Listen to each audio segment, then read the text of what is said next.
Welcome to the What Really Happened radio show. Putting America first, second, and third. Here is your host, Michael Rivero. And aloha, America. Welcome to our show today. It is Thursday, May 28th, 2015. Sure happy it's Thursday. Sure happy it's Thursday. Sure happy it's Thursday. Getting on to the end of the month, the beginning of June. And we have lots of stuff to talk about today. The phone lines are open, 877-300-7645, 877-300-7645. Don is sitting in our control room, ready to answer the phone when you call on in.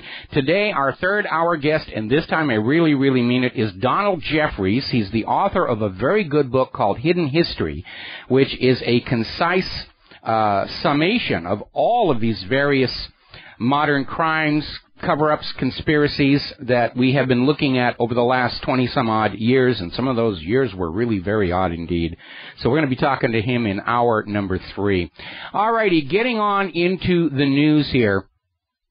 We are seeing the sabers get rattled well and truly across the globe.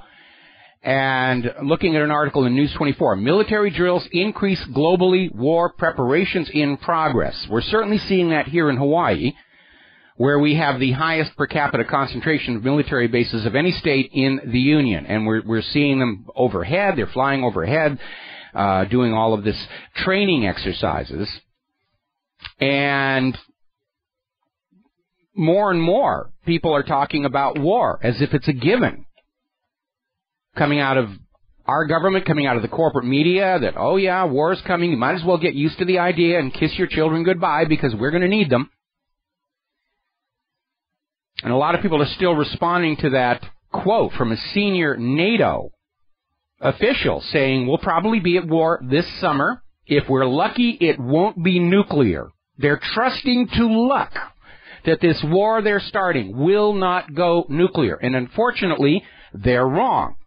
It will go nuclear because the United States military, as expensive as it is ineffective. These weapon systems are bloated, they're costly, they don't really work all that well. And the United States cannot prevail in a conventional war against a combined Russia and China. It's just not going to happen. Now, there's an even more alarming story that came out of KansasCity.com, where they're talking about training doctrine in the United States military. Over the last 15 years, U.S. military training has focused on counterinsurgency, which is a fancy word for going into a country you thought you had put a puppet government into and slapping around the people who don't like their U.S. puppet rulers. That's what counterinsurgency is all about. But the training doctrine is shifting away from that and back to full-on combat against a military peer. And so the training is shifting, leading to conflict with a peer nation. And that is very, very dangerous. Article out of Medium.com, U.S. Navy's big mistake building tons of supercarriers. And they're basically talking about our present Navy is as much in love with the big, expensive supercarriers as the Navy was in love with battleships going into World War II, where the attitude was they can't sink the battleships, they're immune, they're protected, until the Japanese proved that you could sink battleships from the air. And the Navy thought the battleships were immune from that because nobody had ever tried, until Japan sank Italian battleships at Taranto. And likewise, our entire naval doctrine is built around the invincibility of our aircraft carriers, because nobody's tried to sink one since World War II. We don't know what's out there. More concerns about the F-35. Can't turn, can't climb, can't run, can't fly in the fog, can't fly in the rain, can't fly near lightning. Software for the onboard cannons still years away from being delivered. The helmet control fire system still not working. The F-35 is not actually in active service right now. Meanwhile, its predecessor, the F-22, which was sold as the last piloted combat plane the U.S. would ever have, as it shifted to drones and remotely piloted vehicles. That one is still asphyxiating its pilots. They're starting to put those in museums. That's how useless they are. Now, Russia has started positioning their Iskander missiles in Kaliningrad. And NATO is out there saying, this is changing the balance of security in Europe. And they're out there whining and crying, how dare Russia prepare to defend itself from our attack? Don't they understand? They're supposed to just fall over and let us roll right through. And, of course, Russia's response to NATO's criticism is it's basically irrelevant, and they're absolutely right. I think much of the West's vaunted military superiority at this point is more the stuff of myth and legend and advertising than it is demonstrated capability. I mean, the U.S. is really good at going into countries that are helpless, that have been weakened by decades of economic sanctions, and slapping them around. But against a peer, I think it's up in the air who's going to win. And I don't think it's going to be the U.S. Their stockpiles are drawn down. Their weapons are way too expensive to be replaced on a rapid basis. And that means somewhere between the start of World War III for real and final capitulation by the United States government, yes, they will resort to their nuclear arsenal. Up in Ukraine, Poroshenko is out there talking tough, saying that he can, with only a few hours' notice, declare martial law across Ukraine in case there's some kind of an advance on the Ukrainian army's positions. He's still out there trying to sell the idea that Russia is getting ready to invade Ukraine. Russia doesn't need to invade Ukraine. Russia can just sit back, have a vodka, and watch Kiev self-destruct, which it's in the process of doing right now. Meanwhile, over in the Pacific, China is out there saying that World War III is going to happen if the U.S. goes on meddling in the South China Sea. And China's attitude is, we don't want a new world war, but we're ready to deal with it if it's forced on us.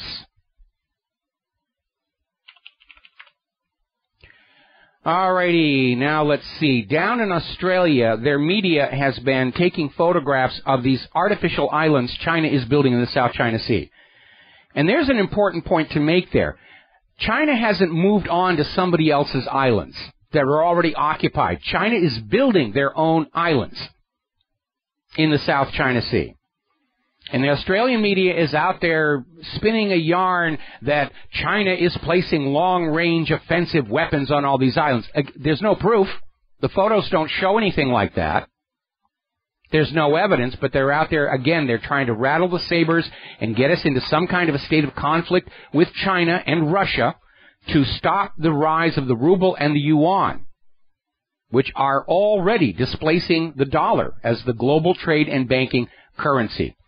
Very interesting story that came out of Huffington Post. The commander of the elite Tajik police force has defected to ISIS and put out a very professionally produced video announcing that he was now part of ISIS and he was going to bring jihad to Russia and the United States. And he's brandishing a cartridge belt and he's got a rifle.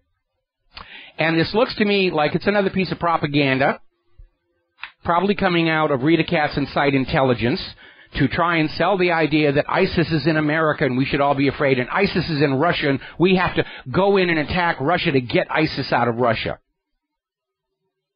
They're really forcing this issue as hard as they can. And it is all propaganda. Truth is the first casualty of war. Always has been, always will be. We got to take a break for commercials. We'll be back with more news after these few words.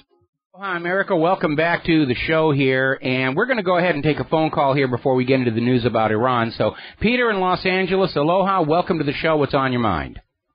Hi, Mike. I actually have two things I'd like to get your take on, and you spoke a little about one yesterday, but since you were just on the vulnerability of carrier battle groups, which a carrier will cost, $20 billion, and probably another $17-18 billion for the embarked air wing.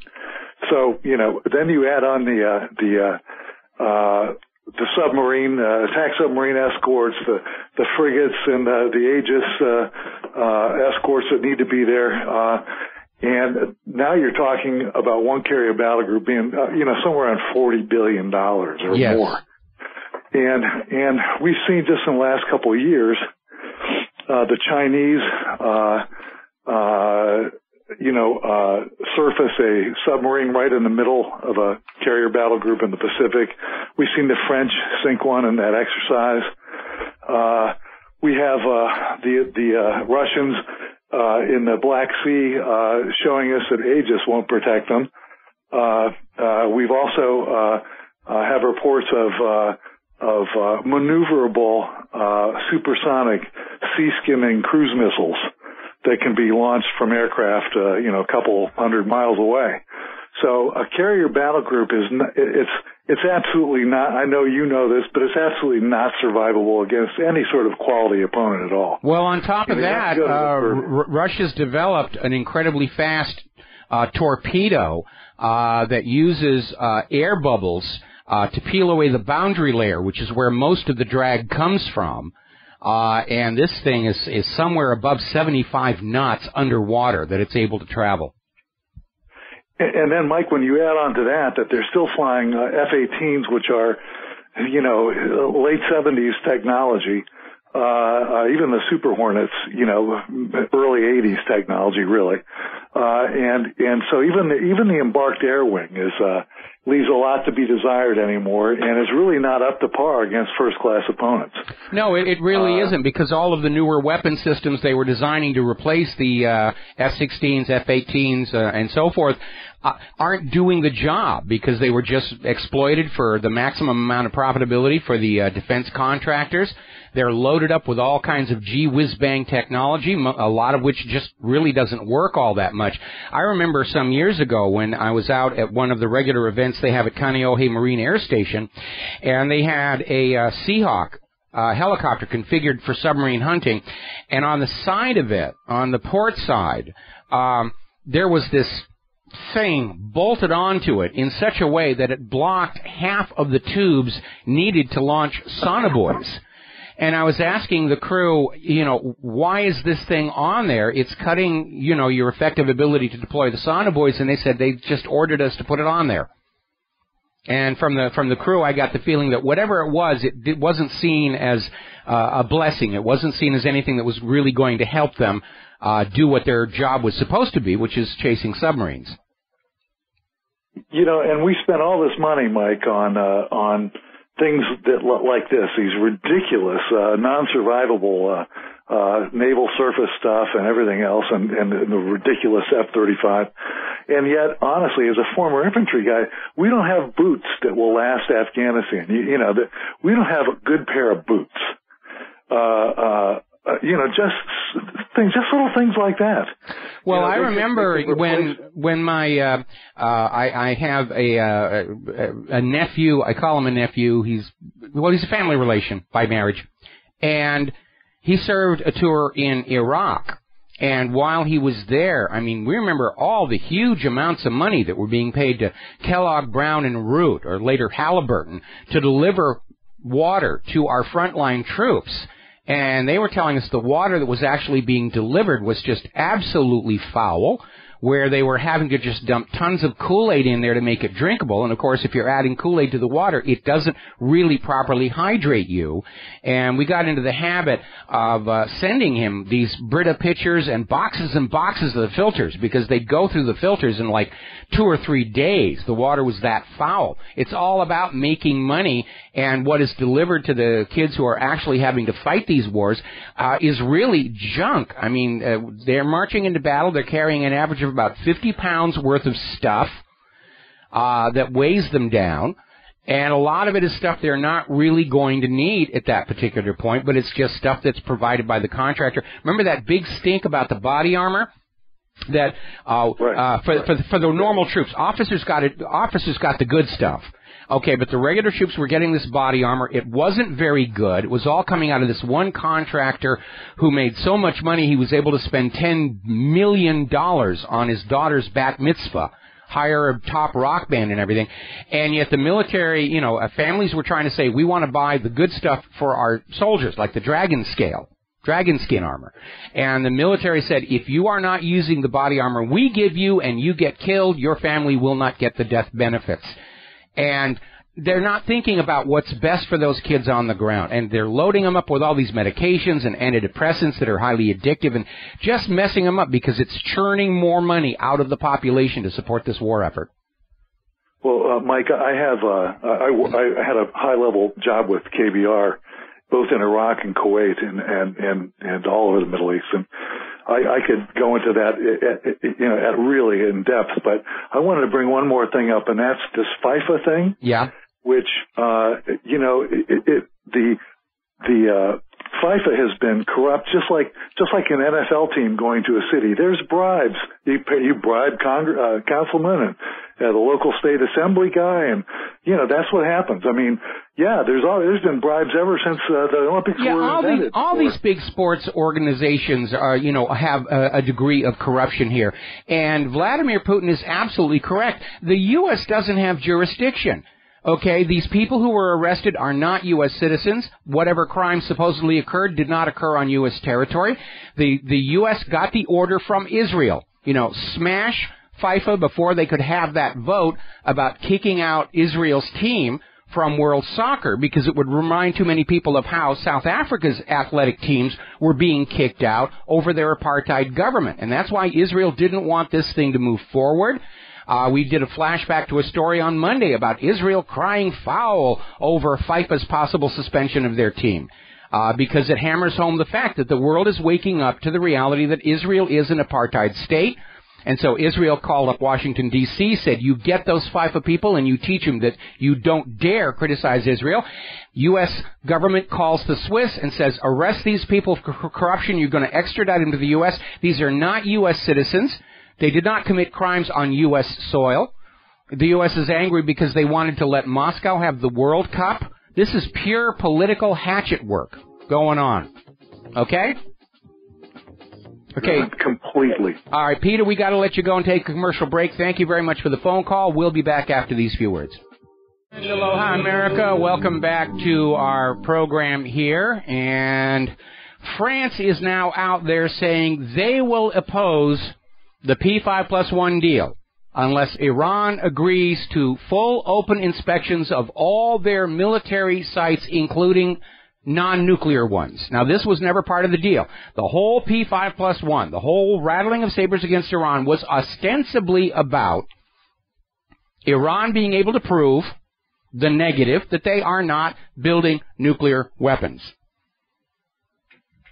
The conventional military was never part of it. France is basically obeying Netanyahu's dictate to find a way to scuttle the deal. And they did exactly the same thing in Iraq.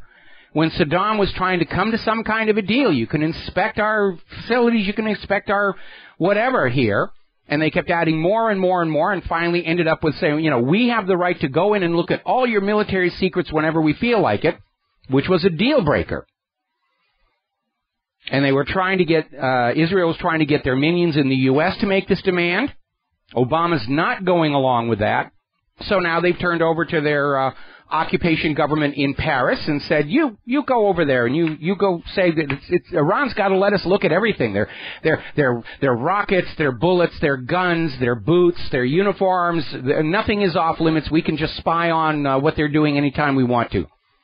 And that could very well be the deal breaker. Now, Israel is so desperate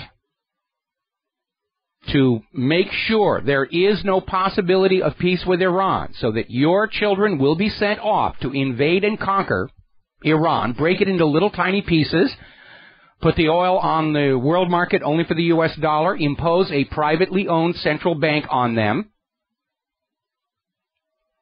There's actually talk that Israel may restart the war with Lebanon, going after Hezbollah,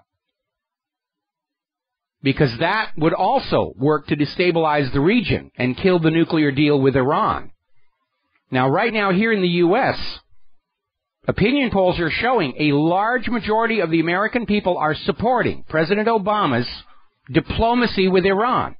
We're tired of war. We don't want any more war. Israel wants the war, as long as some other kids fight it. The money junkies want the war, as long as somebody else's kids are fighting it. That's what's really going on here. And Israel is out there to scuttle this any way they can. And I guess Wendy Sherman, who's the chief U.S. negotiator on this deal, she's had enough, because she's announced that as soon as this June 30th deadline comes and goes, she's stepping down as the chief negotiator. I guess she understands the fix is in, and she doesn't want this on her resume. We're going to take a phone call here. Dustin in New Jersey. Aloha. Welcome to the show. What's on your mind? Hi, Mike. Yeah, I guess she'll be at Alcoholics Anonymous, too, huh? Well, I don't know about that, but certainly during the Clinton years, you know, those former White House press spokespeople, Dee Dee Myers, I think it was. Just, oh, man. But then I think Dee Dee... Fox News, remember Greg Jarrett? Yeah, I think Dee Dee Myers saw something that, you know, she wasn't supposed to see, and I think it played on her consciousness. I think Dee Dee was an inadvertent witness, or possibly even the bait in the murder of Vince Foster. These people are all like disgraces. I mean, look at these people. You know, I mean, on their deathbed, they must be praying for forgiveness. No, they're not. No, they're not. Absolutely not. They all know this religion thing is a con game. You know, they're absolutely convinced they want their lives full of wealth, luxury, power, and privilege, and they go to their deathbed happy that they had a really, really good time and made other people pay for it. Hey, Mike, I know me and you know this, but some of your listeners might not. It's not just Israel, it's also Saudi Arabia. This is all about hegemony, and it's also about, I mean, it's all about business. You know, they don't want Iran to be doing business. That's what, I mean, look at, there's companies already investing in Iran. You know, I mean, they just don't want any other country to rise because of the U.S. exceptionalist people, you know. I mean, an attack on Iran is an attack on Russia. An attack on Russia is an attack on China. There's a domino effect there. There really, really is. And again, we have way too many people around the world for whom they're all dealing with separate agendas, different things. We want oil sold for dollars. We want Iran smashed up. We want this. We want that. But they all overlap in saying that a war is basically going to solve their immediate problem, and they all get together and say, let's have a war. If you want a model for government, okay, think back to when you were in high school and there was the rich kids clique, or the socias, or whatever they call themselves in this day and age. You know, the kids who banded together, the beautiful people, and they're lying for each other and covering each other, and they just felt this unshakable sense of entitlement and the right to get away with whatever they wanted to get away with, and they were always the wild party kids, and yet somehow bad things never happened to them. Imagine those kids, those high school socias, grown up, armed with nuclear weapons and a money printing press, and you've got a good model for why government behaves the way it does. Yeah, these people live in a bubble. They're not with the regular people. Any of them. Rubio and Rick Santorum, they're all nutbags, and they just don't know what the regular people. They try to act like they're for regular people, but they're not for the regular people. And I mean, majority of Americans know this. There's still a percentage that need to wake up, but I mean, none of these people care about you. I mean, no, they really don't. I mean, I know they outsource. I mean, the TPP is all you need to know. They're all about the money. They're all about, their own personal greed. And we've reached a stage right now where they seem to feel that ordinary people are okay with that. Election season, they're trying to pretend they're just ordinary folks. We've got Hillary Clinton making the rounds, traveling by coach on commercial airliner, and she's out there saying, really, I'm poor, Bill is poor, Chelsea's poor, the upstairs maid is poor, the chauffeur is poor, our lawyer's poor, our publicist is poor. We're all poor, poor, poor, poor, just like you. And it really is a pretense, and the curse of all political power is that it attracts the very sort of people who should not be allowed to have it. Usually the sociopathic personality, who feels absolutely no guilt about anything that they do, which is what makes them wonderfully effective liars, because they don't have the tells that say, I'm cheating you, I'm lying, I'm killing people, because they're absolutely perfectly comfortable that that's the way life is supposed to be, and that's the way they're supposed to be. They probably view sociopathy as an enhanced state of humanity, that they're evolved over those of us who are burdened with primitive emotions like morality and ethics and honesty. Well, if anybody don't think Hillary Clinton's nuts, just look at what she said about Gaddafi. You know what I mean? What kind of human being says that? about another human being. You know, she's, I mean, despicable. Yeah, we came, we saw, he died. Yeah. You know, big joke. Maybe that's the reverse to her too. You know? Well, the good news is Hillary's in serious trouble. The poll numbers are definitely turning against her. A lot of women that Hillary was counting on voting for her just because she's a woman, they're now coming out there and saying, yeah, we think it would be cool to have a woman president of the United States of America, just not this woman. And as all of these scandals continue to emerge, the numbers of her trustworthiness are already taking a beating. I mean, the campaign season isn't really officially started yet, and already her poll numbers are in decline. And as we get closer to the primary season, all of her old scandals are going to resurface. The death of Vince Foster, Travelgate, cattle futures, all of the dirty money laundering, drug-linked stuff that was coming out of Iran-Contra, the Mina airport situation, all of that stuff is going to flood the internet. And, you know, she is in trouble. You know, we may yet see some wet work against her opponents so that there's nobody left to choose except Hillary. That's how desperate she is. Dustin, gotta let you go. We'll be right back after these few words. Aloha, America. Welcome back to our show. Now, down in Yemen, Saudi Arabia has just launched their deadliest airstrikes yet. Over 100 Yemenis killed, most of them civilians, non-combatants. And it's the deadliest day of bombing in over 2 months of aggression.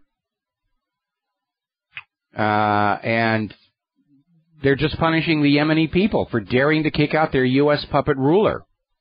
That's what's going on here. Now, there have been reports of 2 Saudi Arabia F-16s being shot down over Yemen.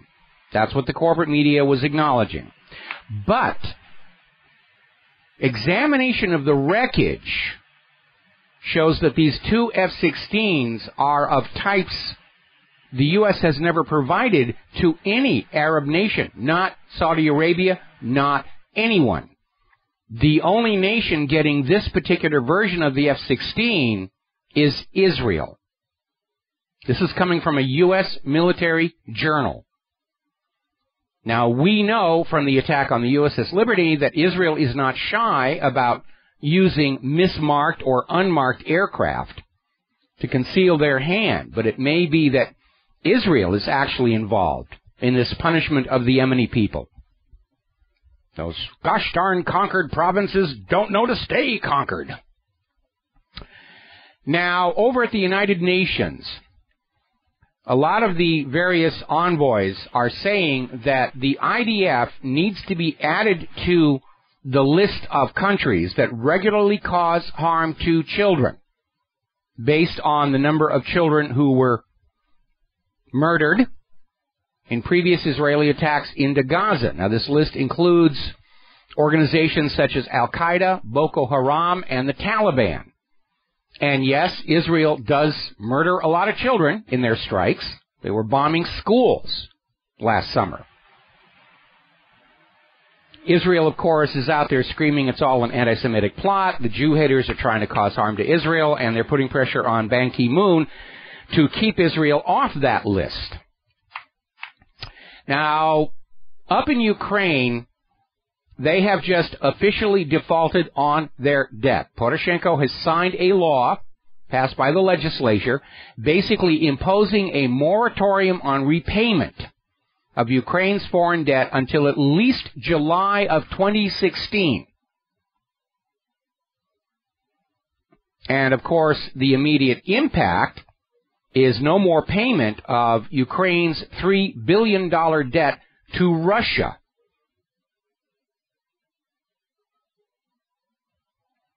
Now, Putin has said this bill is a de facto announcement of a default. It casts a negative light on the professionalism of Ukraine's leadership, which is an understatement. Putin has a wonderfully restrained way of putting these things. Now, Ukraine was trying to do a default only on the Russian debt, but under the current rules, once Ukraine is in default to anybody, anywhere, They cannot get any more loans from the IMF, ECB, World Bank. Now, we all know what's going to happen. Because Ukraine is defaulting on Russia selectively, they'll change the rules and say, yeah, it's okay for Ukraine to default on Russia because Russia's the bad guy. Russia's evil. Russia's the villain here. So they're going to go on propping up Poroshenko and his junta.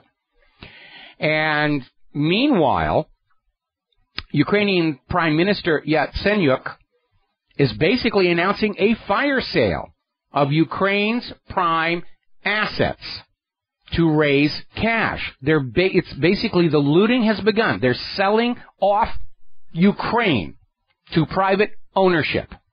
Now, I don't know the laws in Ukraine. I know that here in the United States of America, because of the enclave clause in our Constitution, the U.S. government doesn't actually have legal authority to sell off our public lands to private ownership, or pledge them as collateral. They're doing it anyway, but it is unconstitutional. I imagine the people of Ukraine, whose taxes paid for all the infrastructure, are going to have the same attitude, that this imposed foreign puppet rule government doesn't have a legal right to start selling off the property of the people to raise money. But Poroshenko is between a rock and a hard place, and this pathetic attempt by the U.S. to get Poroshenko the Nobel Peace Prize is not fooling anybody. Mostly because Obama himself played a large role in destroying the credibility of the Nobel Peace Prize. Down in Greece, there's a slow-motion bank run underway. Deposit outflows on Tuesday alone came to 300 million euros. They're averaging 100 million euros per day.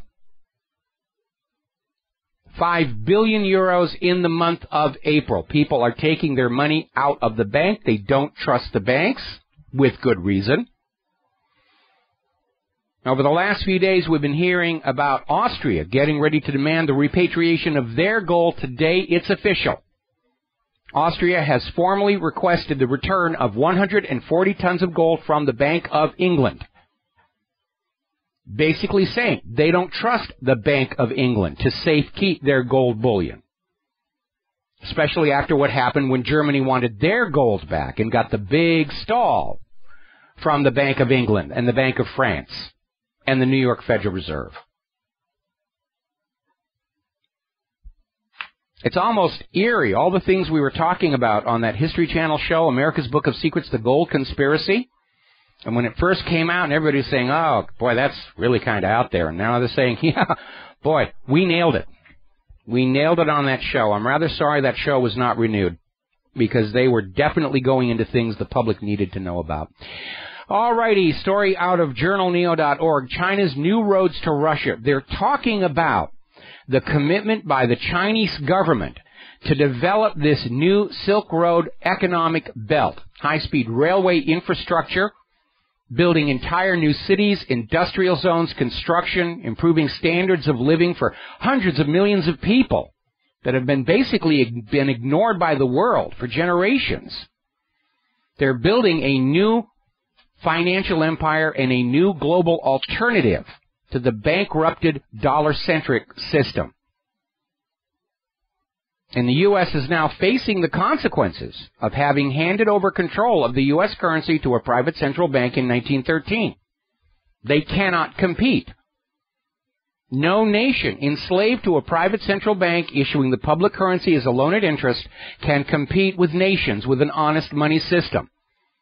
That's why every time somebody tries to set up a nation with an honest money system, the private central banks will order their slaves to make war on them. It's what led to the War of 1812 here in the United States of America. The First Bank of the United States plundered the people. Their charter expired in 1811. Congress said, we're not going to renew that. You guys are just making yourselves rich on the labor of the people. And the Rothschilds literally threatened the U.S. that if the charter for the First Bank of the United States was not renewed, they'd gin up a war. And they did. Went to Great Britain, said, we will fund a war to recolonize America at virtually zero interest. All wars are bankers' wars. Another story coming out of Investment Watch blog. China's yuan currency no longer undervalued, according to the IMF. And the IMF is looking at approving the yuan as part of the global currency basket. The dollar is no longer king around the globe. Global commerce is already multipolar. And the yuan is about to join that very exclusive club. Now, there's a story over Refreshing News 99. Apparently, somebody did another one of these surveys of Wall Street culture. And a quarter of the respondents to the survey, earning $500,000 or more per year, reported that their contract with their employer included a confidentiality clause forbidding them from reporting illegal activities to the authorities. It's in the contract. You're going to see us committing crimes, you may not report them. Or you're in breach of contract and you don't get your bonuses, you don't get your salary, you don't get your stock options. That's the culture on Wall Street. Unbridled criminality. They admit it. They're guarding against it. We'll be right back after the top of the hour news break. Aloha, America. Welcome back to our show. Hour number 2. The phone lines are open, 877-300-7645.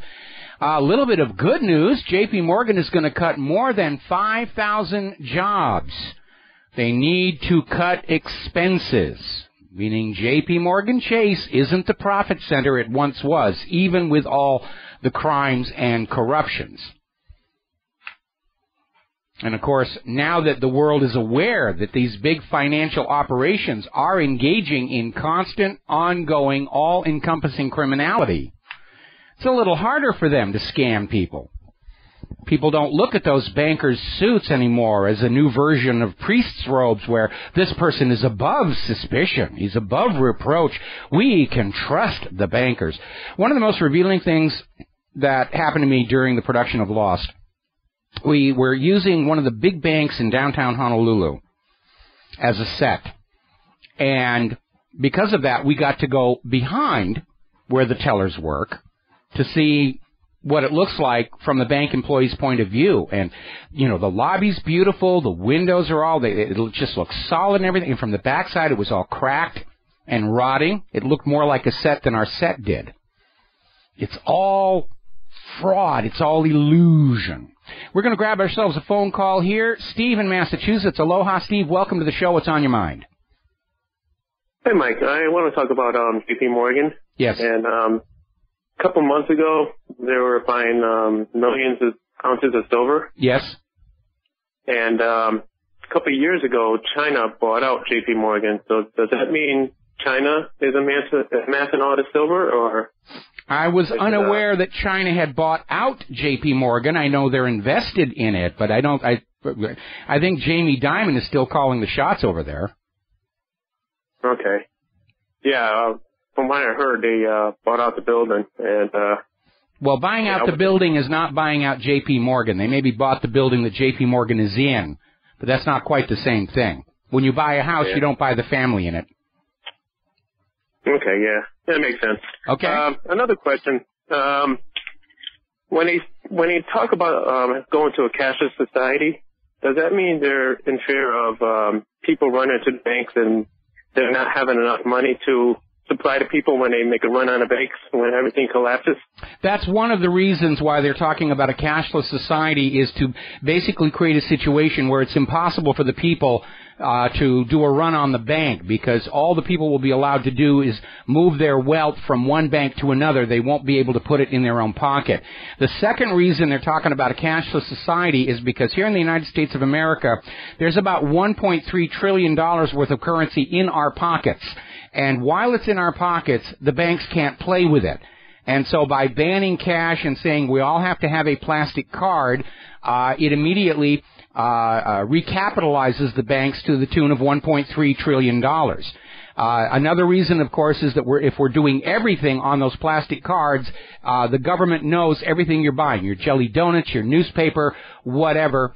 And I have to be very honest, despite all the talk, I don't think they're going to succeed. Because certainly intelligence agencies need cash transactions with their informants and so forth and so on. Organized crime, which has a lot of influence in Washington, D.C., needs cash flowing for their criminal activities. Politicians are going to need cash to stick into the panties of the strippers at the local strip club. And so I don't think they're going to get a lot of traction with this. I don't want to live in a cashless society. We already live in a society where the value of our cash is under the control of the bankers and the government, and that was never intended by the Founding Fathers. The Founding Fathers wanted a monetary system, an honest money system, where once that money was in your pocket, there was nothing government or the banks could do to change its value. And we lost that with the establishment of the Federal Reserve, where they can simply devalue your money by printing more of it, which they're doing on a constant basis. And we're already seeing the inflationary pressures showing up in food and gas, which are never included in the inflation rate calculations to keep the numbers from looking too unhappy. But this idea of a cashless society makes us the slaves of the banks. It's a new form of feudalism. We can't do anything in life without the permission of the lords of the banks. Whether it's, buying cupcakes or food for the table or gas in the car, they're going to know everything that you're doing. And all they got to do to punish you for not being obedient is shut off that card, and you are done. It seems like another move that they're making. It seems like they're getting nervous. Absolutely. Absolutely they're getting nervous. And they're desperate to find some way to hold off this coming crash. But nobody in government or Wall Street or the corporate media has the courage to stand up and point the finger of blame at the cause of all of this, which is that when you have a privately owned central bank issuing all of the public currency as a loan at interest, debt builds up faster than money available to pay that debt until the debt crushes the system. And that's exactly where we are right now. Everybody's looking for a scapegoat. They want to blame somebody. Oh, it's the Russians, it's the Iranians, it's the Chinese. It's the hackers getting into our Wall Street computers and everything like that, because they will not touch that core principle that we have a dishonest money system. The public currency has been handled as a for-profit private operation for 100 years, and we are seeing the end result. And we need to go back, not just in this country. Every country on earth needs to handle the public currency as a public utility. And that will end all of this chaos in the economies. It will end this constant need to engage in wars of conquest to try and keep the bottom line on that ledger in black ink. And really, the root of all this suffering are those private central banks. The common enemy of all mankind are those private central banks. Oh, indeed.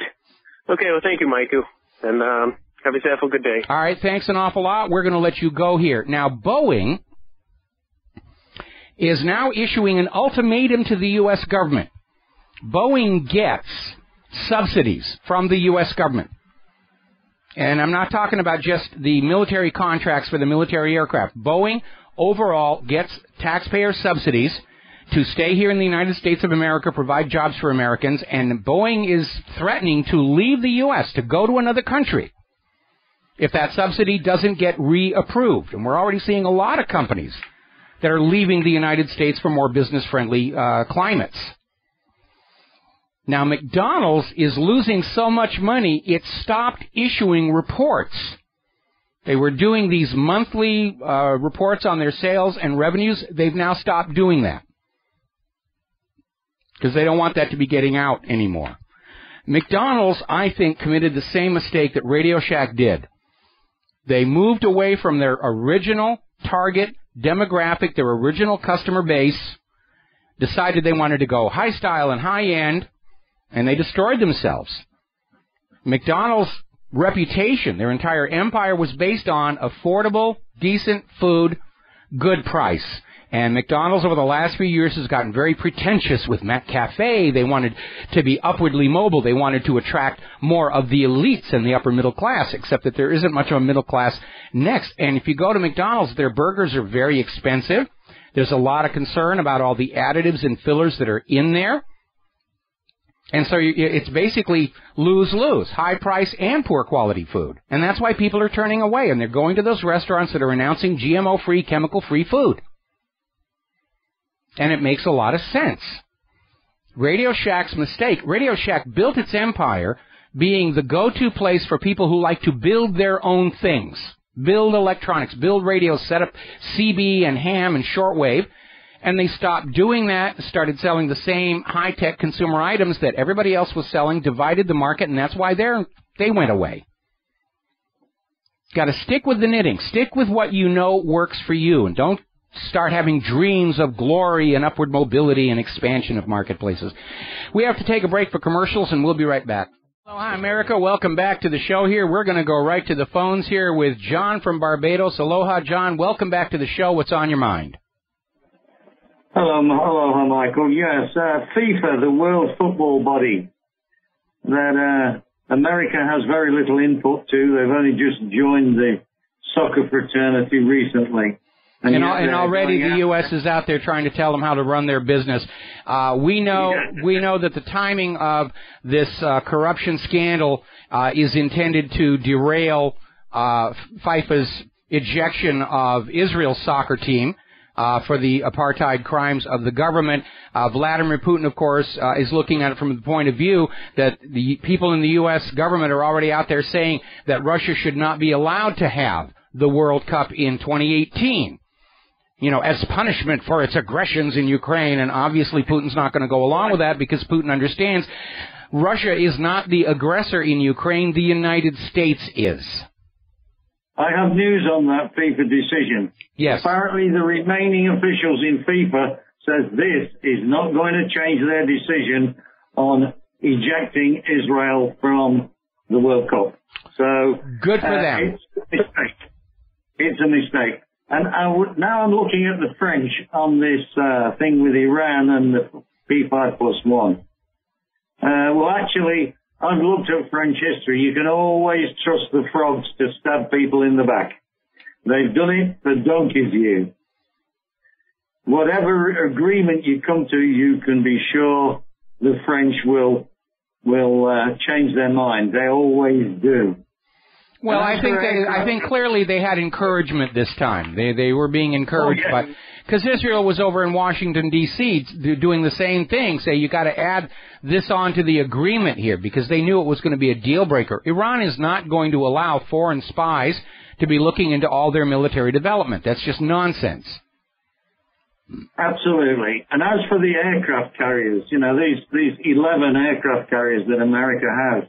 I mean, they're out on this virtually flat ocean, huge lumps of metal, reflecting tons of radar back. I mean, do they honestly think that the Hoot torpedo, which has a speed of 395 kilometers per hour through the water, will be stopped by their little shield of Aegis warships and frigates? I don't think so. No, I don't think so either, and especially because we now know that the latest Russian electronic warfare systems can absolutely paralyze those Aegis ships. And even before all of this stuff came around, I had made the observation that the Navy has become over-reliant on active defensive systems and to the exclusion of passive defense. And that's why that little U.S. Navy drone accidentally punched right through the side of the radar housing on an Aegis ship and destroyed a $30 million computer, which rendered the ship, useless, other than, we're carrying a bunch of naval cadets around and we look really impressive while doing it. Well, as the U.S. economy continues to fail, it looks like the administration is determined to get some war going somewhere, whether it's with China or Iran or Russia over Ukraine. I don't know, but I can tell you one thing.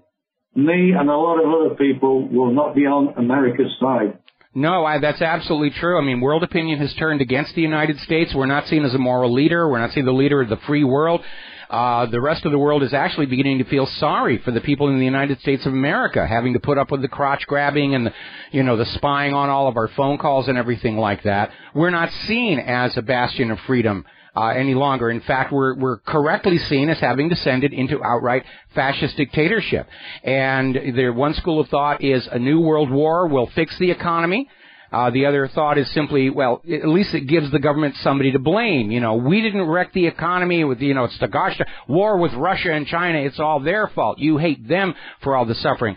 And they're desperate to find a scapegoat, because if the economy implodes before they can get a major war going with a peer, we, the people, are going to put the finger of blame where it richly deserves to go. All the Wall Street crime, criminality, and corruption aided and abetted by Washington, D.C.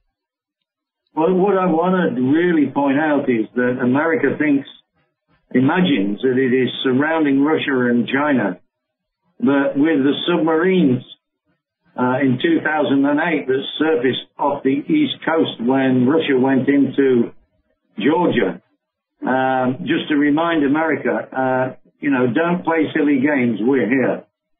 Yeah, well, there was a Russian submarine tooling around the Gulf of Mexico for about a month before they found that one. Yep.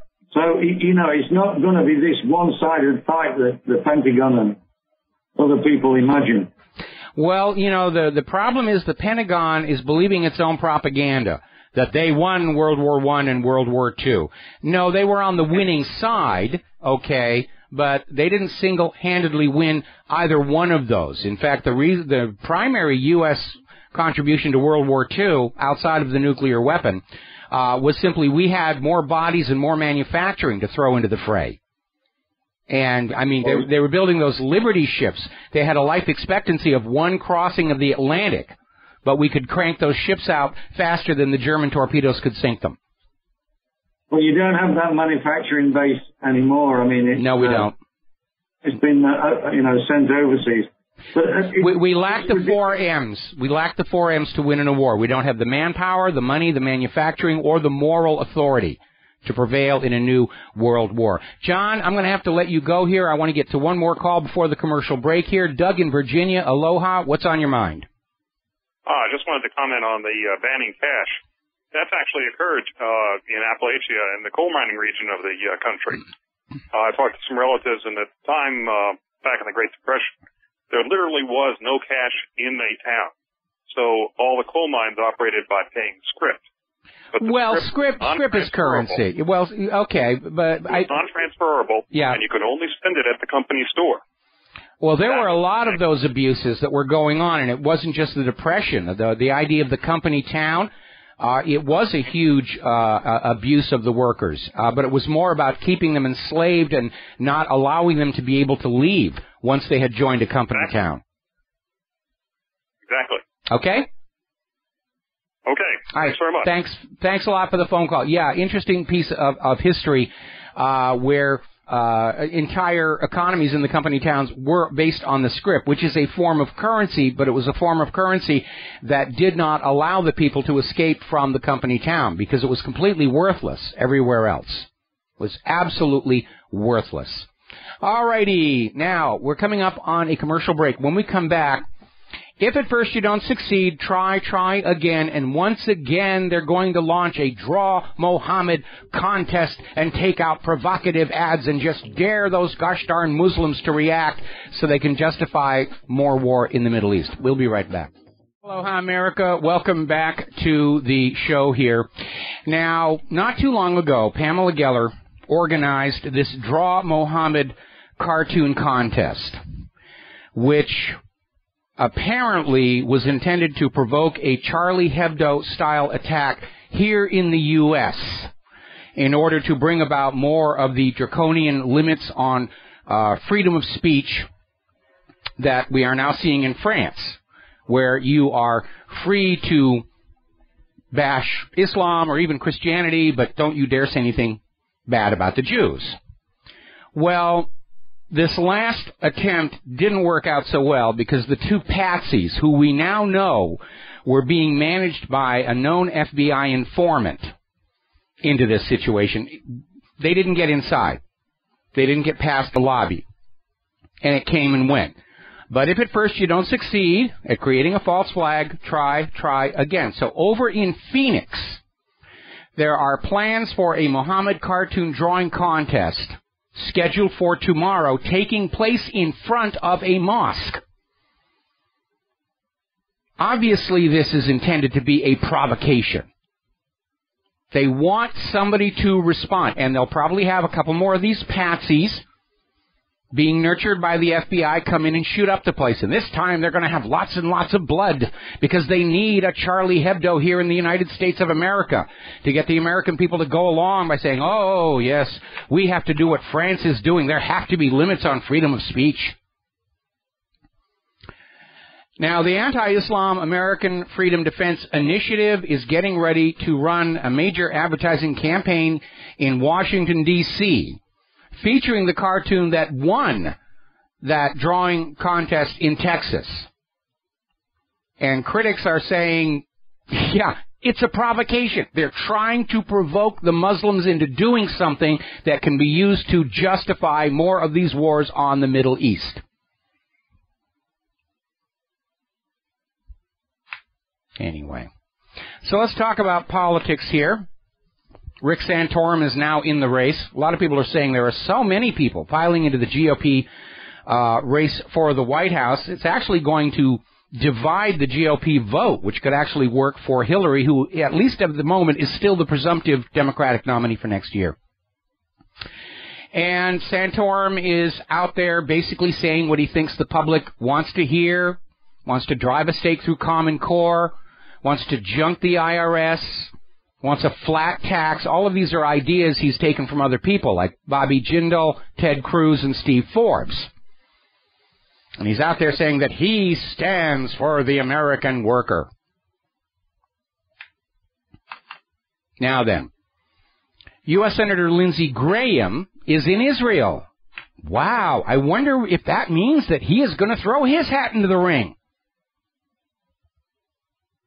And yes, he's expected to announce that he, too, is running for the Republican presidential nomination next year. And we know it is a ritual. You are not allowed to be a politician in the United States unless you first make obeisance to Tel Aviv. So Lindsey Graham is over there getting his instructions. Carly Fiorina, who's already been to Israel and back, is out there making the statement that if she becomes president of the United States, her first phone call will be to the Prime Minister of Israel to prove that we are friends to Israel and reassure all of the other nations that we take care of our friends. I don't know about you, but I'm really tired of a government filled with friends of Israel, and I would really like to see a U.S. government full of friends of America. There don't seem to be a lot of them out there for some strange reason. We have a puppet government in the United States that rules the United States of America for the benefit of a foreign power, Israel. Now, Scott Walker is just back from his obligatory trip to Israel to get his picture taken at the Wailing Wall and to get his marching orders from the government of Israel to prove that he is an obedient puppet ruler, or will be an obedient puppet ruler. And, of course, he's already out here bashing Obama for the Iran deal. No, there can be no deal. We have to go to war against Iran because that's what Israel wants. Pataki is also stepping into the contest. It is getting crowded over there. Now then, getting on to Hillary, she's actually in trouble. The poll numbers are starting to turn against her over primarily issues of whether she's trustworthy. Does she have credibility? The answer is overwhelmingly no, she does not. We're looking at more documents obtained by Judicial Watch confirming that Hillary Clinton and the State Department aided the rise of ISIS in Syria. They created ISIS as a weapon against Bashar al-Assad to conceal the fact that it's the U.S. that wants Assad out of there. ISIS was supposed to be this manufactured proxy. And once they created this uber villain, the U.S. is now calling anybody standing up to U.S. imperialism ISIS. They're a convenient bad guy. Just like Emmanuel Goldstein from George Orwell's 1984. Completely mythic villain created by the government on which to blame all the bad things, justify all the wars. Article over in Japan Times. Hillary Clinton's lucrative life of crime. And they're talking about the huge sums of money coming into the Clinton Foundation.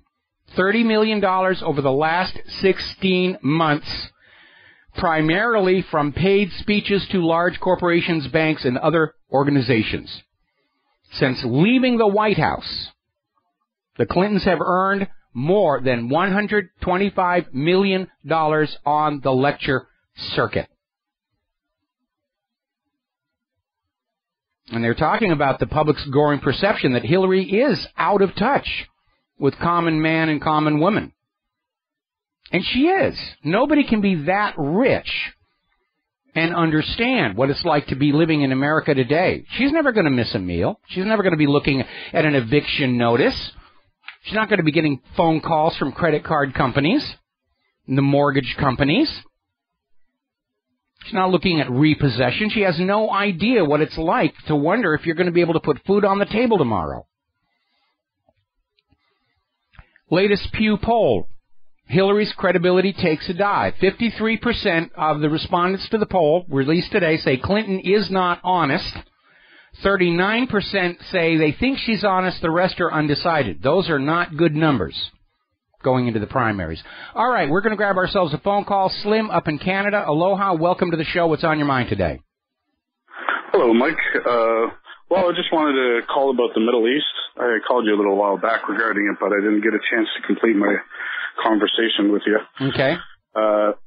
Yeah, I'm just. I told you that I'm from Lebanon myself, and I've seen firsthand what Israel is capable of. I mean, I've seen some of the tragedies and craziness that they do to their people, and people can't even. I mean, all the stuff that you see, even on the internet, of the stuff that they're doing in Palestine, just is just a tip of the iceberg as opposed to what's really going on. I mean, case in point, the name of your show.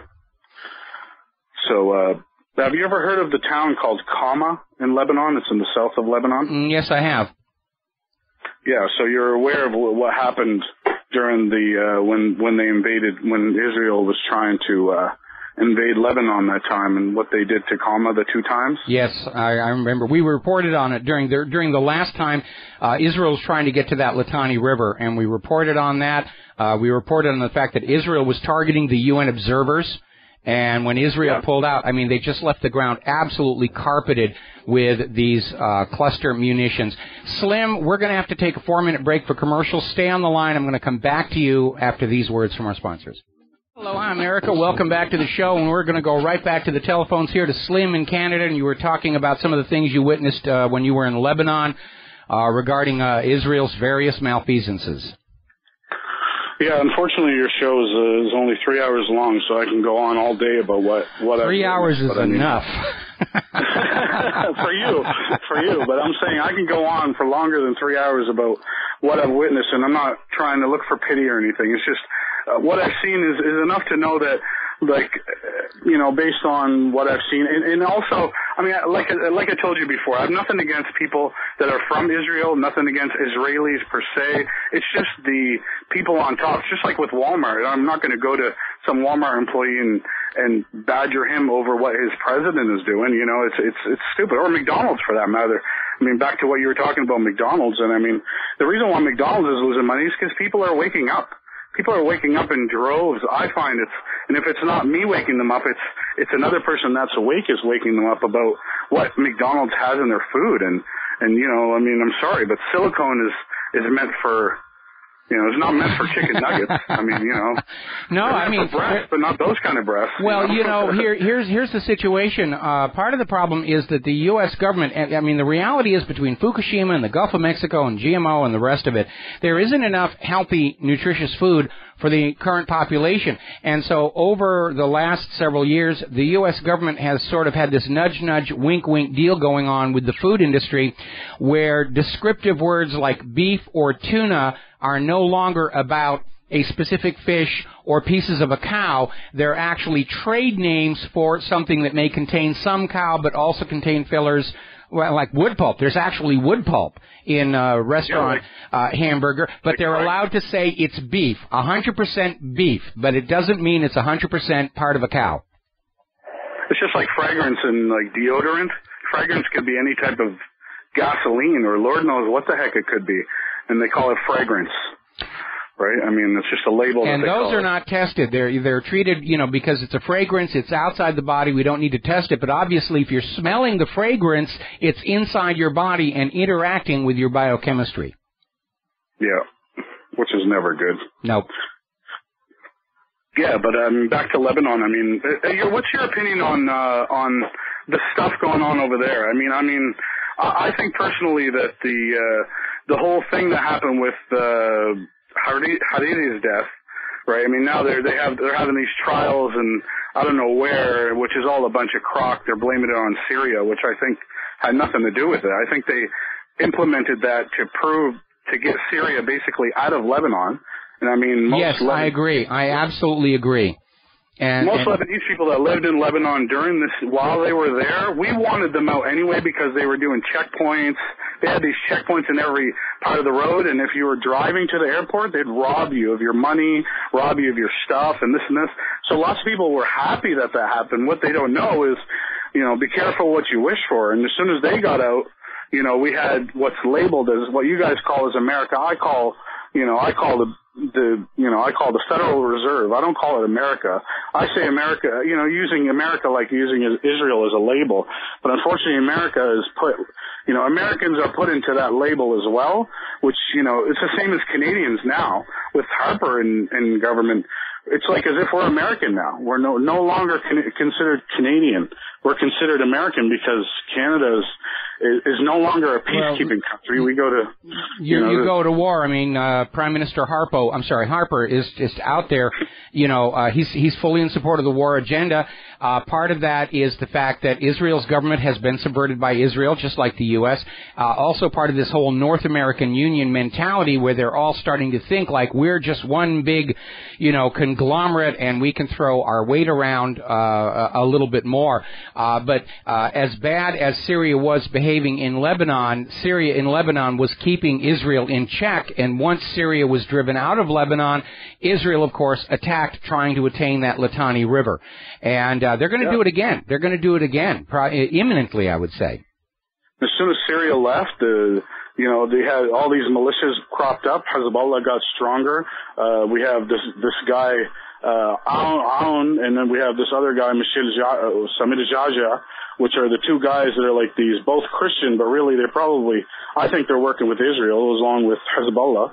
I think they all work with Israel. I mean, it's just like you said, it's create the villain and create their, different supporters for people to support them, and then you have division within their own country. Well, everybody's always changing sides. I mean, the CIA actually had a term for it called fun and games, where everybody's flipping sides and double-crossing each other, and they think it's just, wonderfully entertaining to do, as long as you're not looking at all the dead bodies that are piling up around the mistakes.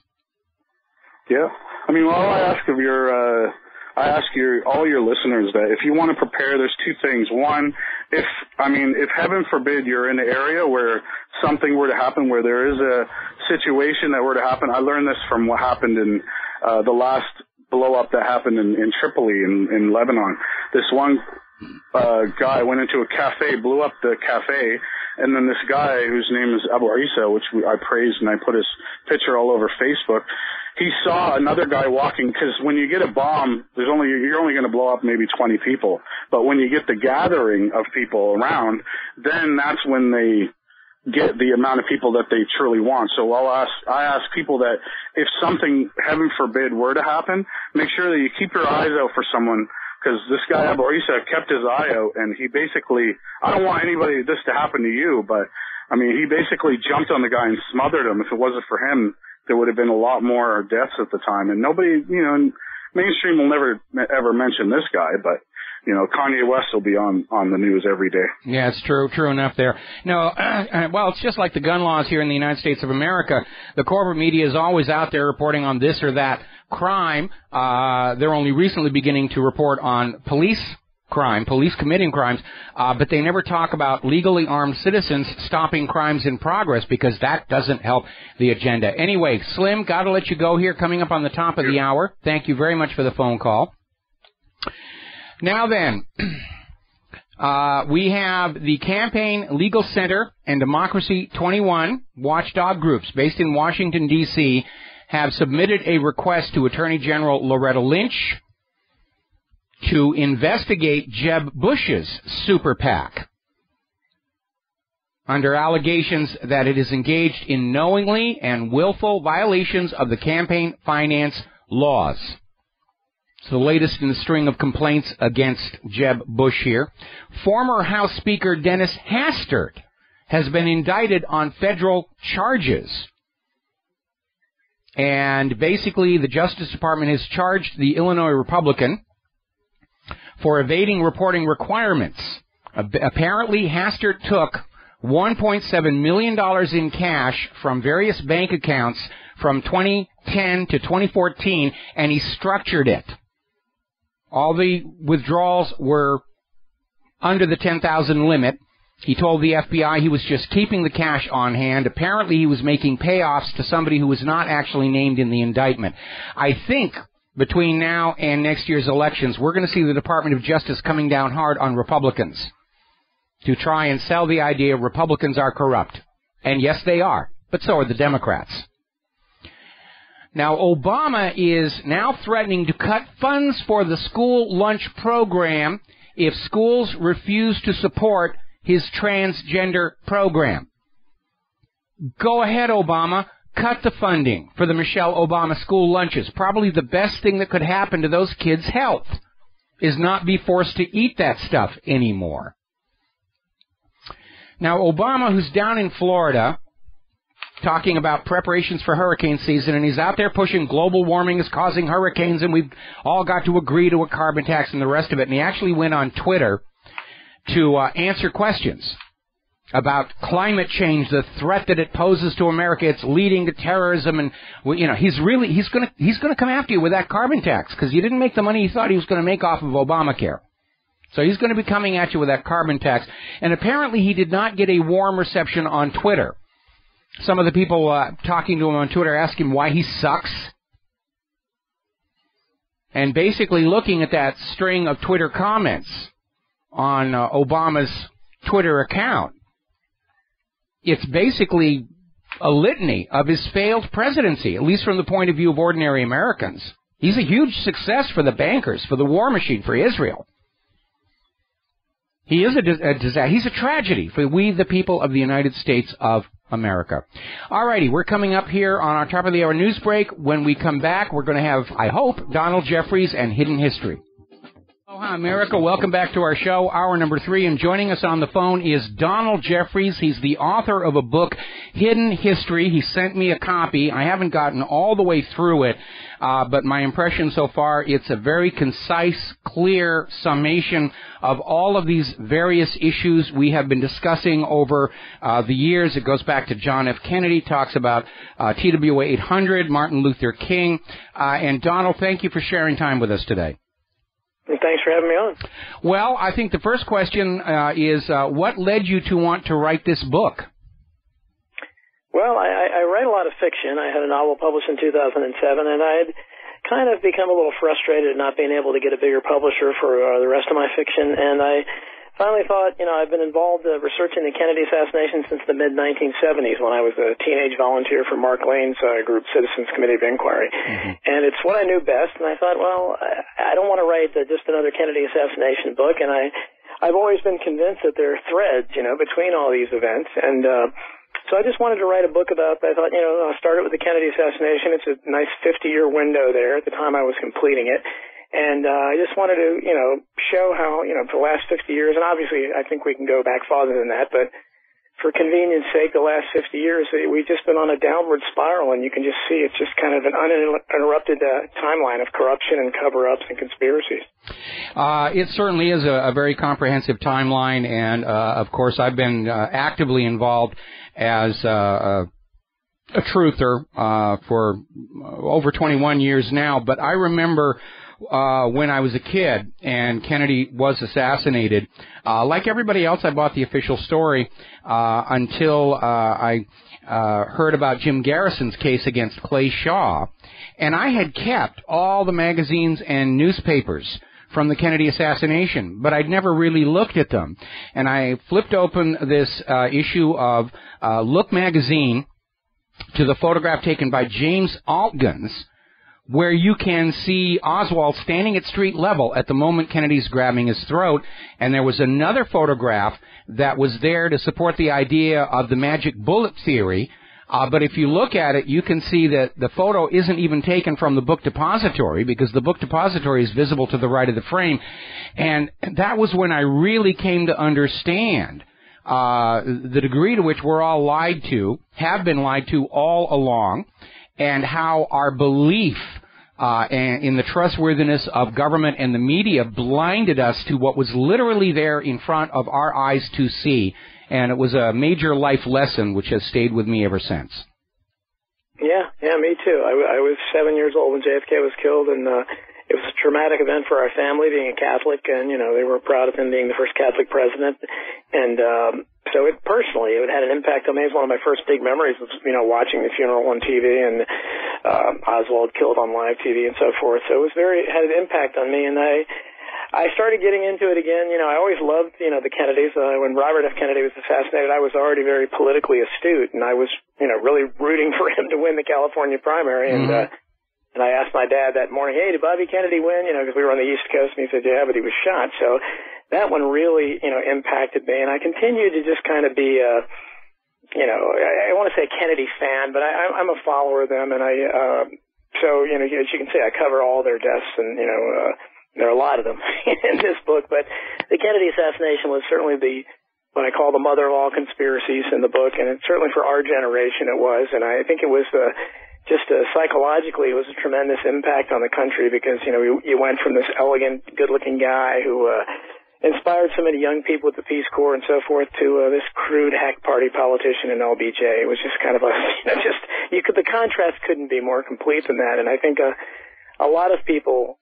may not have realized the impact it had on them psychologically, but I really think it led to so many other things in the 60s, the other assassinations and the escalation of the Vietnam War, the whole counterculture thing, which I go over quite a bit in the book as well.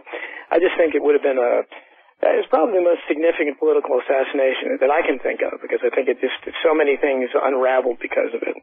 Well, anybody who's our age, I think, unless they've got Alzheimer's, they remember where they were when they got word that Kennedy had been assassinated.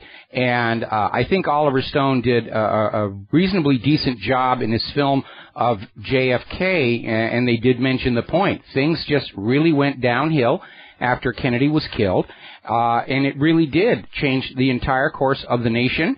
JFK cranked up Vietnam. We basically went back to private central banking. There was a financial dimension to that. Looking through your index, though, some of the other things that you're covering, I notice you've got Bo Gritz and the drug trade coming out of the Vietnam era, which is also part of our local history out here in Hawaii, because when the opium was being brought back from Vietnam, they didn't have airplanes that could transport all the way across the Pacific, so they would island hop and they would stop here. And that corruption reshaped Hawaii's politics, and we still feel the effects to this very day. Yeah, that's one of the examples I use in the book of when he held the press conference coming back from his fact-finding mission over there, and I believe it's General Kun Sa, who was the head of the Golden Triangle over there, the heroin smuggling operation, and this guy had called out, specific individuals in the Reagan administration and said these people were involved in international drug trafficking. They're our guys. And Bill Gritz called a press conference, and the press wasn't interested, and that's the problem we have is the mainstream media. It's, how are you not interested in that? I mean, they're terrified to do any kind of real reporting. And, that's what's so sad when you have Bo Gritz was a renowned figure. He's the guy that Rambo was based on for the movies. And, so this is not just somebody that came out of the woodwork. The press knew who he was, and these were, earth-shattering accusations. Yeah, finding out the biggest drug smuggler in the country is the country itself. But we know ever since the end of World War II, the CIA took covert control of the corporate media through Operation Mockingbird. FBI had similar programs. Certainly the corporate owners of the corporate media have their agendas. And we know because of the Fox News synthetic bovine growth hormone lawsuit that media management has a right to tell their people to lie to the public, and if the journalists refuse to lie to the public when told to do so, they can be fired. With just cause. They can be fired for refusing to lie, and that really tells us all we really need to know about the corporate media. And so this kind of deception and propaganda has been going on for a very, very long time. The difference is now, obviously, in the advent of the Internet and the independent media. The general public now knows this stuff has been going on, and we're starting to see some major shifts in the American population's willingness to trust either the government or the corporate media about any of the things they're saying about, like, unemployment, human-caused global warming, safety of vaccines and GMOs, and so forth and so on. So I think we're seeing a major transition where the U.S. government has lost the presumption of honesty and truthfulness behind which they hid so many of these cover-ups and deceptions. And they know it. They're finally realizing they've lost that ability to lie to the public with impunity. They're very nervous about it. They're trying to find some way to reverse the trend. I like to draw a parallel between today's independent media on the net and Gutenberg's rediscovery of movable type printing, which made books affordable and triggered a similar crisis in the ruling powers of Europe. Those institutions that could adapt to the fact that they just couldn't lie the way they had previously survived. Those institutions that couldn't adapt to needing to be more truthful with the public went extinct, and I think we're seeing exactly that sort of a situation happening yet again. We're going to have to take a break for commercials for 4 minutes. When we come back, I'd like to hit some more of the high points in your book. Going down the index, I'm seeing so many things that we've covered ourselves here at whatreallyhappened.com over the years, with the Inslaw scandal, Reagan, the Bush body count, the Clinton body count, Oklahoma City bombing. It's a wonderful distillation of all of this stuff. We got to take a break for 4 minutes. We'll be right back. Aloha, America. Welcome back to the show. We're talking with Donald Jeffries. He's the author of a book, Hidden History. And again, I have not had a chance to go all the way through it, but everything I have read so far, absolutely in agreement with. I have not found anything that seems to be factually incorrect. It's just bang spot on. This, in a just world, would be a required textbook for young people to be reading about the real history of the U.S. government. They've got vote scam in there. They've got the Franklin cover-up, death of William Colby. It's just amazing. Everything is in here. Clinton body count, Bush body count, Obama body count, Vince Foster case, which is, of course, the case which led to my inadvertent career as a truther, got me blacklisted out of Hollywood by somebody in the Clinton administration. What are the highlights of the book from your point of view?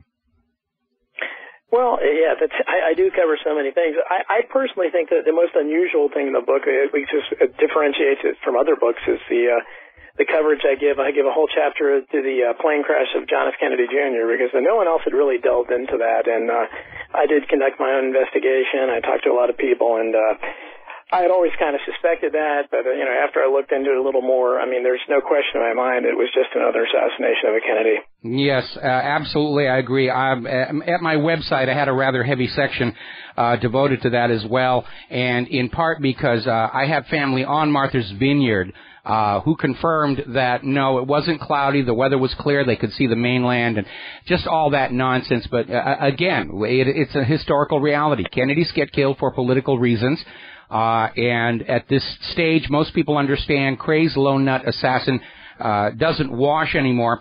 Obviously, you go into the claims of Saddam's nuclear weapons, and I think it's excellent timing for your book that we now have Bush insiders coming out and saying, yeah, we knew there were no weapons of mass destruction. Bush was just spinning it to get the people to go along with this war of conquest to get Saddam out and put a U.S. puppet government in. So I think we're at a stage right now where the general public is far more willing to look at alternative views of history than they would have been, again, 21 years ago before the murder of Vince Foster. And I was a skeptic back then because of what I'd gone through over the John F. Kennedy situation. But I wasn't out there looking for the government committing these crimes and cover-ups. Vince Foster literally got shoved into my face. And I said, well, see something, say something. And I tried to say something about what was obvious to me, a murder. And I felt the full wrath of the administration come down on my career. So, what are the other important parts of your book? Well, yeah, again, I think the 100 or so pages I devote to the JFK assassination is, that's some of my personal stuff, and I think it's important. The RFK assassination has a good overview. The Franklin credit scandal and all the child sex scandals, again, I just, sometimes you go down to the rabbit hole, and that's one of the aspects of the book that it was almost difficult to write, but it's just an unfortunate fact. I mean, that our leaders seem to have this kind of strange desire to have sex with children, and you just keep running into it over and over again, and you can't turn away from it. There's so much smoke there.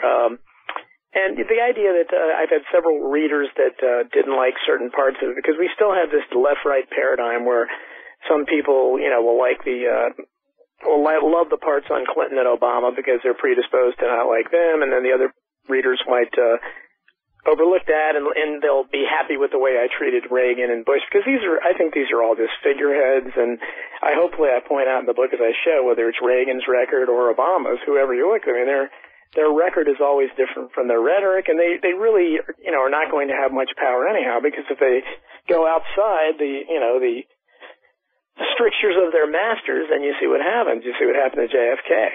Yeah, I think that's a consistent theme there. And first of all, the book is very even-handed. It's not out there it's not taking a partisan point of view of going after just the Republicans or just the Democrats. It's an equal opportunity hatchet job, and for that reason, it's very, very valuable. But I think both in Kennedy's case and even in the case of Vince Foster, it was all just a game in politics and all the rest of it until they actually got inside that White House. And I think being there, hit them. And both of them said, this isn't a game anymore. This is the nation. This is the government. I'm going to try and do the job the way I think it ought to be done.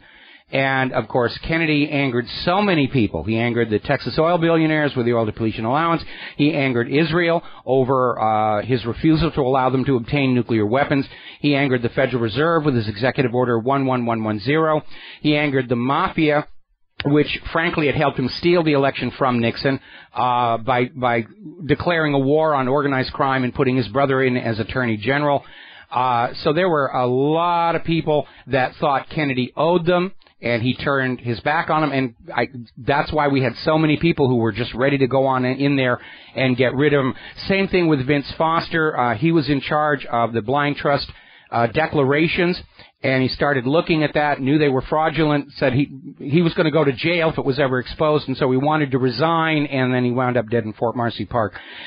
So, developing a conscience in Washington, D.C. can be a lethal condition. And before we go any further, I have put a link from whatreallyhappened.com to the page at amazon.com where you can buy this book, and I do highly recommend it. Should be a permanent part of your library, or even a gift to somebody whose eyes are now open and they don't really understand the scale of what's been going on, but they're ready to start looking at it. We have about 2 minutes left in our interview. Is there anything else you want to share with our listeners? Yeah, well, I would urge, like you said, it's great that you're urging everyone to read it, but it gives an overview. It was probably, if it's written for any intended audience, it's probably written for people who aren't really experts on all these issues, and young people, hopefully, especially, because it does give you a good overview. I try not to be biased because I don't buy into the left-right paradigm thing. I think they're, phony issues to divide us, and I think you can, just looking at, we tend to forget so much of history. There's so many incidents in there that, the public suicide of R. Bud Dwyer, Pennsylvania State Treasurer, that we forget about, and the fact that, again, that happened, and we know from an interview that his widow gave to a newspaper, The Spotlight, back then, which was really the only newspaper covering it, that the long, rambling note, which is what the Washington Post and all of them said that he read, was this detailed indictment against then Pennsylvania Attorney General Richard Thornburg, who went on to become the United States Attorney General. And, it's that kind of thing that, what kind of media does that they cover these things so dishonestly? So there are lots of those kind of events in the book that have been forgotten. And, the problem is when you look and say, oh, yeah, I've had readers say, yeah, man, I've forgotten a lot of these things. And if you see the extent of it and all these things that we're really have to forget in order to accept the validity of these leaders that are doing these things, just because this is standard operating procedure for them. That's the important lesson. It is a very well written book. It's a good reference. It's a good read. I already know who I'm going to give my copy to as part of their education. So we're out of time here, and Donald, thank you very much for spending time with us today. The book again is Hidden History. This is a must-have for your bookshelf. We'll be back after these words from our sponsors. Aloha, America. Welcome back to our show here. And once again, that book is called Hidden History. The author is Donald Jeffries. We've got a link from whatreallyhappened.com to the Amazon page. It is, I think, one of the best books I've seen in a lot of years dealing with all of this stuff. And so it's great to see it get out there. All righty, now, the White House is out there warning that the possible lapse of the Patriot Act is like playing Russian roulette. Even though the Department of Justice and the FBI have now come out and said they didn't actually get any useful information from the spying on law-abiding American citizens that allowed them to crack any cases, because we're all law-abiding. And we proved here at whatreallyhappened.com with our NSA challenges, real criminals and real terrorists can easily evade the NSA by coming up with their own systems of encryption. So even though it's totally useless, a hideous waste of money, illegal and unconstitutional, Obama still wants it to continue. I'm looking at this article here over in the Daily Sheeple where Obama is pressuring Congress to get the USA Freedom Act rammed through by midnight Sunday. He's taking a threatening tone with him. Now, the USA Freedom Act, contrary to what the media is saying, it does not stop the spying on you. It changes who is keeping all the data, transferring that from the NSA itself to the telecommunications companies, which is going to increase their costs, which is going to increase your bill. So the government can say the NSA isn't spying on you anymore. We've subcontracted it. We've privatized it to AT&T and Sprint and all the rest of those other companies. And they're out there saying that if the U.S. government is not allowed to spy on law-abiding citizens, we will not be safe. The country is not being threatened by the law-abiding citizens, is it? Just a little common sense there. Now, down in Florida, the police have committed over 700 killings, all of which were ruled justified homicides. Finally, the Department of Justice is stepping in to take a look at all those cases to say if they really were justified or if, in point of fact, the legal system in Florida is covering up for police misconduct, which seems to happen here. Now, the former Los Angeles police officer charged with killing a man during an off-duty fight has been arrested in northern Mexico. They got him. He's coming back. And another police officer has been charged with first-degree murder involving citizens in a McDonald's. And this appears to have been a planned murder where this officer gave his service weapon to another party who went into the McDonald's to shoot these two people and got caught. The gun was traced back to him. The police officer is now charged with first-degree murder, premeditated. Another police officer, police lieutenant, Lieutenant Stites, is charged with lewd molestation and abuse of a 3-year-old girl. And apparently there's another victim in the indictment under 12 years old. Apparently assaulted the 3-year-old multiple times. Boy, are they that hard up for people willing to be police officers that they're going to take these kind of sickos? We've had another terrible incident. This is in Albuquerque. Police shoot and kill a man they thought was carrying a gun. He was carrying a metallic brake pad to get a replacement at the auto store. That has also happened before. Now then, we're going to take a phone call. Judy in Florida. Aloha, Judy. Welcome to the show. What's on your mind? Hi, Michael. I was the lady you spoke with yesterday. I just wanted to throw out there two things, really. One, Lyndon LaRouche is going to be on a conference call tonight at 9 p.m. Eastern. I do not know if you would allow me to, but if you thought callers or listeners would be interested, I can give the conference call number and the access code. They can actually be on the call with Lyndon LaRouche. Okay, go for it. Great. The conference call dial-in number is 559-726-1200. The access code is 787070#. Okay, repeat that one more time for the people who just got their hands on their pencils. Absolutely. The conference call dial-in number is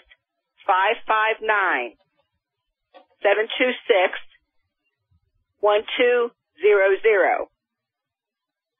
The access code is 787070#.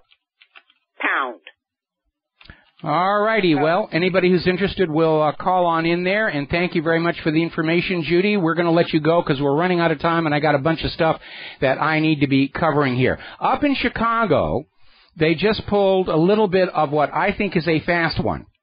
They shortened all of the yellow lights on the traffic lights by 1/10 of a second, so that people trying to rush the yellow light would get hit with a red light. And they made $8 million increase traffic fines for running red lights just by shortening that yellow light. They are such sneaky people in the government, aren't they? A lot of states are now saying that if you make the yellow light, but you could have stopped, they'll still ticket you. It's not about traffic safety. It's about money, getting more money. Now, there was a story that came out of Blacklisted News. They were making a big deal over these individuals who are involved in the aviation industry noticing these small Cessna airplanes registered to what appear to be shell companies flying repeatedly over American cities, asking, what are they doing? Are they running Stingray? Are they spying? Whatever they're doing. Then we found another story to link to it where apparently tax authorities are now overflying cities and taking pictures of your home to make sure that you have not done some kind of an improvement that has not been reported to them, on which they would increase your property taxes. And we know that the Internal Revenue Service scours social media for people who are bragging about how they bought a new boat or a new car or a new this or new that, so they can say, we don't think they should have the money for that. Now, there's an interesting little article. This came out of Supreme Court case. It's talking about Supreme Court case 141305, John Parks Trowbridge Jr. versus the United States of America. This is working through the system now, and it's a very interesting case. I don't think it's going to go anywhere because basically the case is saying that under the U.S. Constitution, federal courts do not have jurisdiction inside the states. That the Constitution limits federal courts to federal territory, Washington, D.C., military bases, and so forth. So we'll see what the Supreme Court does with this, but he's absolutely right. The Constitution does say federal courts only have jurisdiction over federal lands and may not intrude into the state's business, which they tend to do. Michelle Obama is out there saying that global warming is the new civil rights movement. Boy, they're really getting desperate to sell this one here. Bad news for the global warming people, though.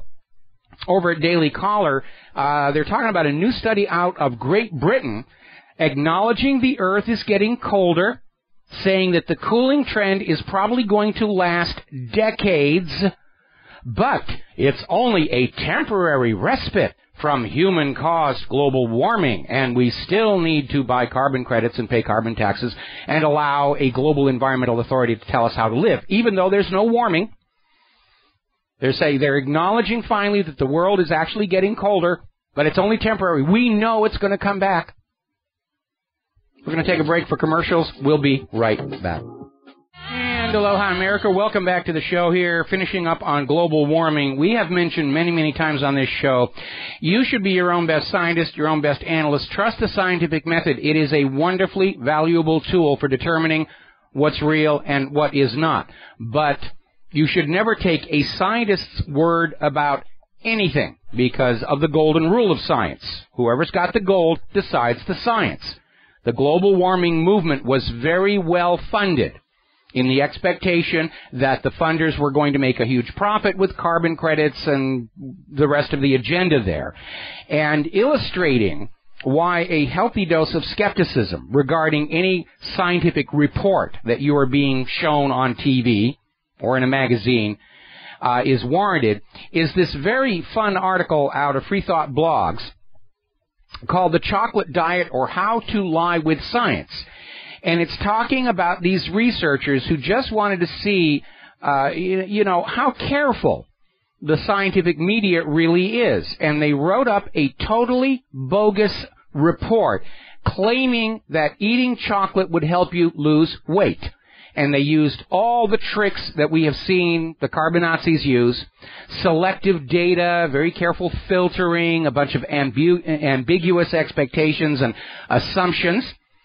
And they wrote it up and they sent it out and it was accepted for publication in 24 hours. Now there is a whole business that has grown up of schlock science journals that have names that are deceptively close to the more legitimate and trusted scientific journals, which have their own problems with fraud as well, but not as much. If you write up a paper about anything at all, belly button lint will make you live longer, you can get it published for a price in one of these schlock journals, and then you can sell your belly button lint by saying, as published in the Journal of Naval Affairs, or whatever we want to call it. Now then, the U.S. government is now acknowledging that melted fuel most likely has burned through the containment at the Fukushima reactors. And they're concerned about events underground. Where did it go? Where's it going to? Where did it leak out? There's apparently a buildup of hydrogen in the ground itself that could lead to fire, possibly explosion. And this, of course, is old news. We knew a long time ago. The corium burned through the floor of the building. It's down in the ground. It's undergoing spontaneous fission, which they can't do a thing about. And they're just now coming and saying, hey, yeah, there's a problem. Now, out in California, there's a lake, New Melones Lake in California. It's basically right now in the middle of this drought. It's only about 20% of its normal capacity. But the Federal Bureau of Reclamation is draining the lake even more to send the water downstream to the Stanislaus River to protect an endangered species of trout from extinction. Now, obviously, the people living around this lake need that water. And the federal government is saying this trout, protecting this trout from extinction, is more important than making sure the people around the lake have drinking water. Because after all, you can go down to the local supermarket and there's all these bottles of Nestle water that you can buy all the water that you want. Now, don't get me wrong. I think nature is grand. I don't like to see life forms go extinct, but they do, and that too is part of nature. But I'm one of those old-fashioned people who think humans have to come first. Humans have to have a higher priority with the government than a trout. That's the way I think about it. And we have the Federal Bureau of Reclamation is taking drinking water away from the people of California around that lake to protect an endangered trout. And then they wonder why we think the government has gone completely off of its rocker. Now, here's a very interesting story. This is actually reported in a Raw story, and hats off to them for reporting this. They're talking about Jeffrey Lieberman, former president of the American Psychiatric Association, who has gone on a smear campaign against investigative journalist Robert Whitaker. And he called him a menace to society on CBC radio because Whitaker has basically questioned the long-term effectiveness of psychiatric medication. But it turns out this Lieberman has a very shady past. He has engaged in experimentation of deliberately giving mental patients medication that would make them worse just to see what would happen. Now, following the Nuremberg trials, the Nuremberg Code came out basically reiterating what Hippocrates said. First of all, do no harm. And the Nuremberg Code says you don't do medical experiments on people that will cause them harm. And yet that's exactly what this Lieberman did. And yes, there are reasons to question whether some of this psychiatric medication is really good. We know that the operating theory behind SSRIs has been proven false, but they're still prescribing and selling them. We know that certain susceptible people can be harmed by SSRIs. It can trigger off suicidal or violent behavior. Virtually all of the people, the mass shooters, wagged at us by the gun grabbers were either on or withdrawing from some form of prescription antidepressant. And when you're in withdrawal from them is when you are most at risk for a total flip out. Just like with vaccines, just like with GMO, there is cause to question and doubt. And, of course, the way our government is going, just like they're mandating vaccines, they might start mandating psychiatric medication. Your daily dose of Soma to keep you happy and placid and tranquil. Over in Russia, members of their parliament are floating the idea of jail sentences for anybody who sells GMO products that are not marked GMO. And they're talking about prison terms of 2 years for repeat offenders. We need some of that right here. Now then. We're still hearing the story of Josh Duggar, the eldest child of the 19-child Duggar family, has resigned his post as executive director of FRC Action over allegations of child molestation. Former Republican governor of Arkansas, Mike Huckabee, is supporting him on his reality TV show and saying, well, he wasn't really a Christian at the time he did the molestation, so you shouldn't hold it against him. And apparently a judge with links to Mike Huckabee has ordered police to destroy their reports on Josh Duggar. So there's something there being hidden, and I think it goes beyond Josh himself. Over in Michigan, an anti-gay pastor has resigned after being caught advertising for gay sex on his Grindr profile. And not too surprisingly, with all these revelations, and again from Raw Story, teens are fleeing religion like never before. Massive new study exposes the decline of religion. And I think this is a good thing. Good people are going to do good things. Bad people are going to do bad things. Both will use religion as their excuse. And I know there's a lot of religious people who do good things. And I don't have a problem with anybody's personal religious beliefs, but there is no question that organized religion throughout history has been used as a tool of enslavement, exploitation, leading to wars. Inquisitions, torture, the witch hunts, all of that. George W. Bush was out there trying to sell the Iraq War as the Christians against the Muslims. Israel's still doing it today, wanting to set fire to the planet Earth over whose imaginary playmate in the sky has the largest, most potent genitalia. I seek a world without belief, any belief in anything, because beliefs are chains that hold free minds slaves. There's the music. Time for me to get out of here. We'll be back tomorrow, Friday, here on the Genesis Communication Network. Call to Rivero's Rangers, please. Contact your local talk radio show. Tell them about Genesis Communication. Point them at gcnlive.com. We need to build our audience now and get the word out and head off this new world war before we all start seeing mushroom clouds right outside our window. We'll be back tomorrow. Aloha, America.